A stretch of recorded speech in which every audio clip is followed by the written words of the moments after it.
Assalamualaikum warahmatullahi wabarakatuh. Saya Kristia Sunda Santiko dari SMC akan menjelaskan bagaimana hukuman bagi pelanggar kode etik di dalam profesi hukum. Yang pertama itu ada teguran lisan atau tertulis. Nah, teguran diberikan untuk pelanggaran yang dianggap tidak terlalu serius.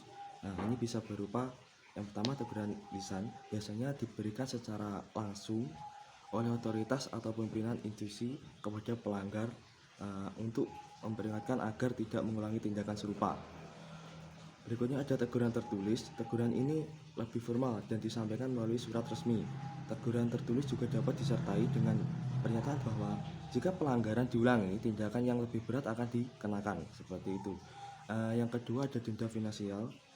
Denda finansial biasanya diberikan sebagai bentuk kompensasi terhadap pelanggaran yang memiliki dampak finansial atau sebagai hukuman untuk pelanggaran serius seperti penyalahgunaan wewenang.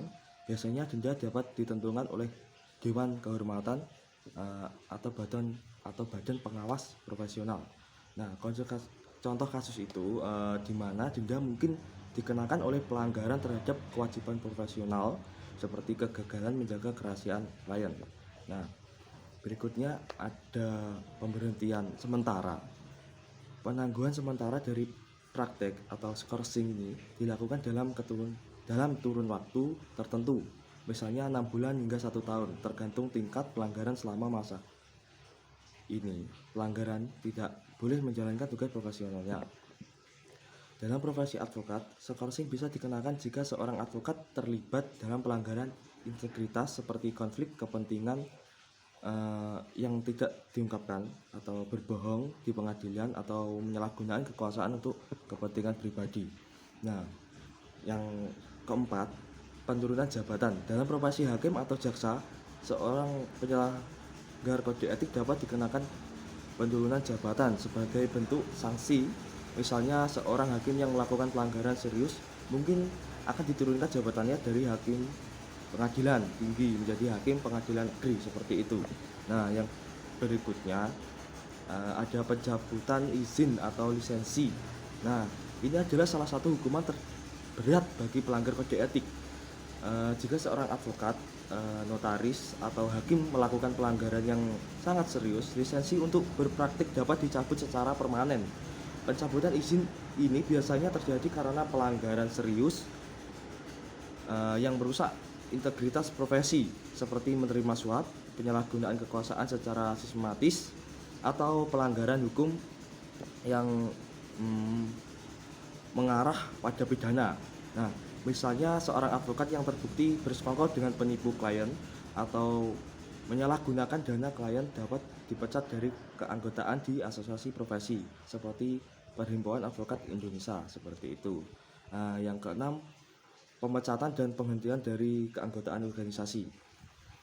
Di berbagai profesi hukum seperti advokat atau notaris, pelanggaran terhadap kode etik yang serius dapat berujung pada pemecatan atau penghentian di keanggotaan organisasi profesi terkait.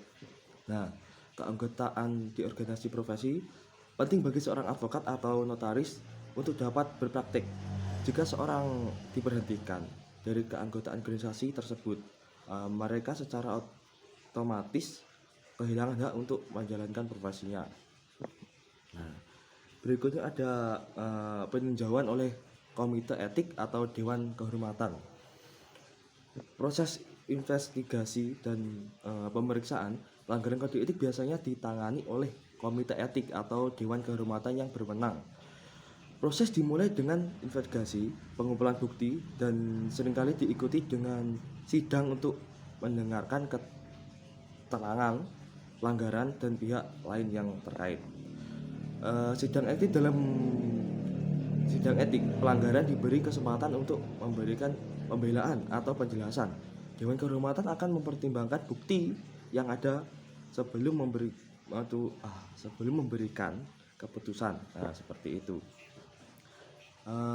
Putusan Dewan Kehormatan. Nah, berdasarkan sidang dan investigasi, Dewan Kehormatan memutuskan untuk hukuman yang sesuai dengan tingkat pelanggaran. Berikutnya ada pengungkapan publik. Dalam beberapa kasus, pelanggaran serius terhadap kode etik dapat diumumkan secara terbuka oleh organisasi profesi. mengungkapkan ini bertujuan untuk memberikan peringatan kepada masyarakat umum dan komunitas profesi mengenai tindakan pelanggar yang pada akhirnya merusak reputasi pelanggar. Nah, mungkin itu saja penjelasan dari saya. Ada kurang lebihnya saya mohon maaf. Wassalamualaikum warahmatullahi wabarakatuh.